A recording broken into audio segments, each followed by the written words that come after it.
Good morning, loved ones.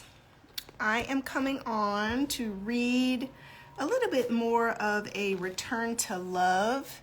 This is a book that is based on the teachings of A Course in Miracles.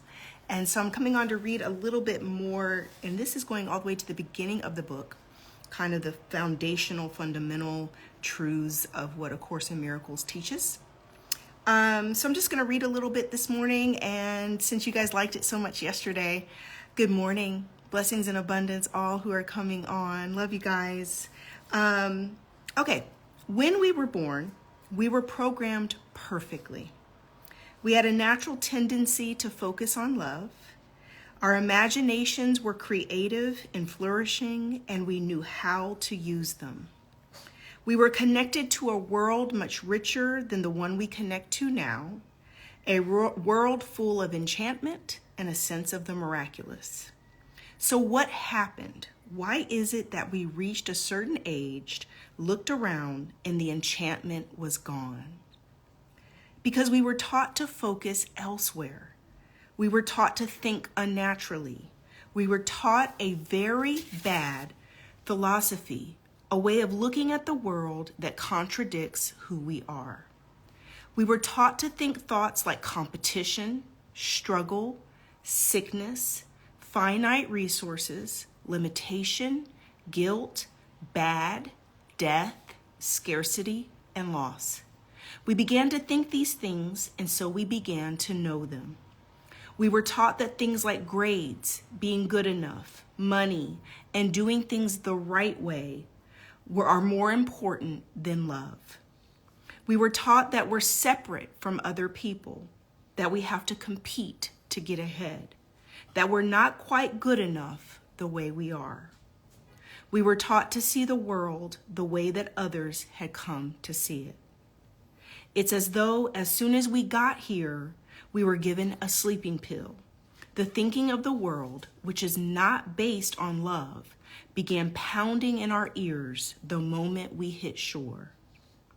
Love is what we were born with. Fear is what we have learned here. The spiritual journey is the relinquishment or unlearning of fear and the acceptance of love back into our hearts. Love is the essential existential fact. It is our ultimate reality and our purpose on earth. To be consciously aware of it, to experience love in ourselves and others, is the meaning of life. Meaning doesn't lie in things, meaning lies in us. When we attach value to things that aren't love, the money, the car, the house, the prestige, we are loving things that can't love us back. We are searching for meaning in the meaningless. Money of itself means nothing. Material things of themselves mean nothing. It's not that they're bad, it's that they're nothing. We came here to co-create with God by extending love. Life spent with any other purpose in mind is meaningless, contrary to our nature, and ultimately painful. It's as though we've been lost in the dark, parallel universe where things are loved more than people. We overvalue what we perceive with our physical senses and undervalue what we know to be true in our hearts. Love isn't seen with the physical eyes or heard with physical ears. The physical senses can't perceive it. It's perceived through another kind of vision. Metaphysicians call it the third eye. Esoteric Christians call it the vision of the Holy Spirit, and others call it the higher self. Regardless of what it's called, love requires a different kind of seeing than we're used to, a different kind of knowing or thinking. Love is the intuitive knowledge of our hearts.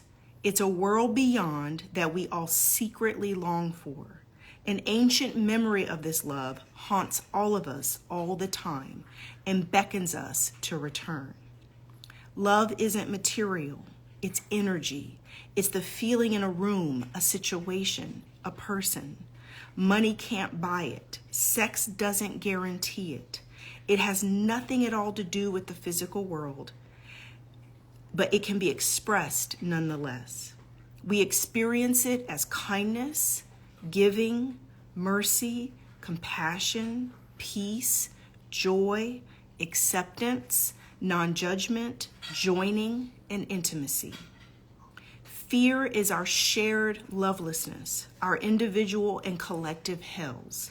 It's a world that seems to press on us from within and without, giving constant false testimony to the meaninglessness of love.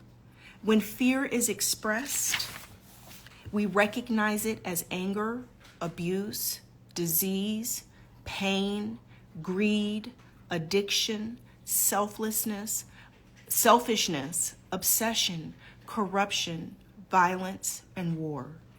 Love is within us. It cannot be destroyed, but can only be hidden. The world we knew as children is still buried within our minds. I once read a delightful book called The Mists of Avalon. The Mists of Avalon are a mythical allusion to the tales of King Arthur. Avalon is a magical island that is hidden behind huge, impenetrable mists.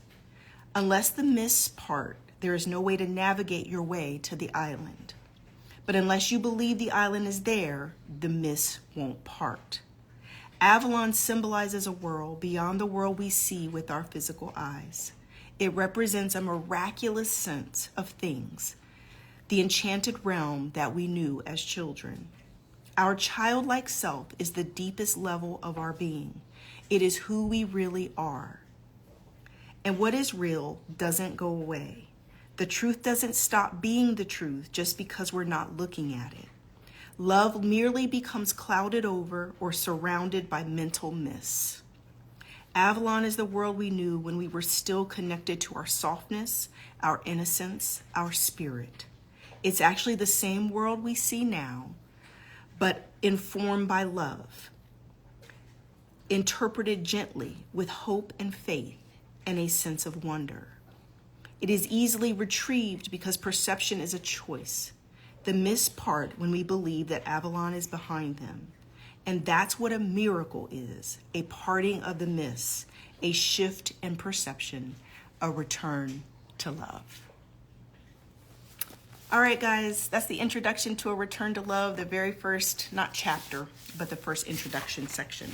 So I'll keep reading A Return to Love. Hopefully it helps you to soften up, lighten up as we tread through life and choosing our thoughts carefully and guiding ourselves back towards love and grace and innocence, returning to love, which is returning to God and loving thoughts. All right, mwah. Blessings and abundance. I love you all. You're welcome, Shy Affirms. Love you guys. Bye-bye.